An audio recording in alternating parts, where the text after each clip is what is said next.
Chapter 4. Narada goes to Vaikuṇṭha and curses Vishnu there. The assembly of sages, eager for knowledge, turned their eyes towards the wise Suta, their voices carrying reverence as they spoke. "O Suta, your intellect is unmatched. The tale you've told is truly wondrous. Blessed is indeed the Maya of Shiva, for all things, both mobile and immobile, depend on it. But tell us now, when the two attendants of Lord Rudra departed at their will, what became of the infuriated sage Narada, who was distressed by Kamadeva?" Suta, his voice calm yet compelling, began his narration once more. After cursing Shiva's attendants with a fiery heart, the sage Narada, still under the spell of a great delusion, glanced into the water. To his surprise, his reflection revealed no trace of the distortion that had so enraged him before. His face was entirely normal. This too was a play of Shiva's will. Yet Narada's mind remained clouded. The delusion held him firmly in its grasp, and his wisdom, once brilliant, was now veiled. Rising from the water's edge, Narada's mind churned with anger and suspicion. "This must be some trickery of Vishnu," he thought bitterly. His rage swelled to the point of unbearable intensity, and without a second thought, he ascended to Vishnu Loka, the abode of Lord Vishnu. Arriving there, Narada, his mind darkened by confusion, let loose a torrent of words that blazed with fury, like fire seeking to consume everything in its path. "O Vishnu!" Narada's voice thundered through the heavens. "You are deceitful and vile, a master of illusion who delights in trickery. You are envious of others' success, and your heart is filled with malice." Vishnu, sitting in serene contemplation, listened silently as Narada continued his rant, the weight of the sage's delusion evident in every word. "Once you took on the form of an enchantress and deceived the demons, letting them drink liquor instead of the nectar of immortality. Were it not for Shiva's compassion in consuming the poison churned from the ocean, your schemes would have surely ended in disaster." Narada's accusations did not cease.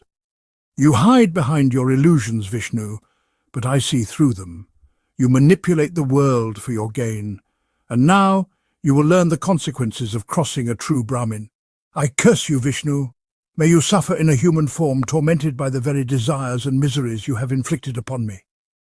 Despite the harshness of the words, Vishnu remained calm, knowing the root of Narada's anger lay in the Maya of Shiva. He accepted the curse without argument, his expression one of quiet understanding. Narada, still blinded by rage, failed to notice the compassion in Vishnu's gaze. Then, as if by a divine shift, Shiva, the master of all illusion, lifted the veil from Narada's mind. The Maya that had clouded his judgment dissolved, and with it the sage's anger. Suddenly aware of his actions, Narada gasped in horror. His heart sank as he realized the grievous mistake he had made. "What have I done?" he whispered in disbelief. "How could I, a devotee of Vishnu, speak such vile words to him?" With deep remorse weighing on him, Narada fell at Vishnu's feet. "O Lord, forgive me," he begged, his voice choked with regret. "I have sinned gravely, cursed you unjustly, and allowed my mind to be swayed by anger. Please nullify my curse. I cannot bear the thought of condemning you, my master, to such suffering." Tears flowed from Narada's eyes as he pleaded. "What must I do to cleanse my soul of this sin and prevent my fall into hell?"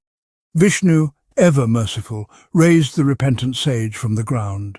His voice was soft, yet filled with the authority of a divine being. "Do not burden yourself with such sorrow, Narada," Vishnu said kindly. "You are my true devotee, and though you have acted in delusion, it was not your doing. Everything that has transpired is by the will of Shiva." Vishnu continued, his tone patient and full of reverence for Shiva. "Lord Shiva, the supreme Atman, is beyond all qualities. He is the creator, sustainer and destroyer, and through his Maya he guides the fate of all beings. It was he who allowed this to unfold. There is no shame in what has happened." Narada listened closely, his mind opening to the truth. Vishnu's words were like balm to his troubled heart. "The path to redemption, Narada, is through Shiva. Sing his praises, chant his sacred names. Through his grace all sins are destroyed. His name, more powerful than any weapon, reduces even the most terrible of sins to ashes. Devotion to Shiva is the ultimate purifier." With this revelation, Narada's heart lightened, and a deep sense of peace washed over him. "I will do as you say, O Vishnu," he vowed. "I shall worship Lord Shiva with all my heart, mind, and soul. His name shall be on my lips at all times, and I will spread his glory far and wide." Vishnu smiled gently. "Go forth, Narada.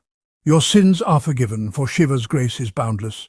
Seek his blessing and serve him with devotion. This is the path to true liberation." With that, Narada, now free from delusion, bowed to Vishnu with deep gratitude. He set forth on his path, his heart filled with devotion for both Vishnu and Shiva, forever praising their divine love and wisdom. And so, through the power of Shiva's Maya and the grace of Vishnu, Narada was redeemed, once again becoming the enlightened sage he was destined to be. The sages, listening to Sutta, were left in awe of the intricate dance of fate and illusion woven by the gods, a testament to the boundless grace of Shiva and the enduring compassion of Vishnu.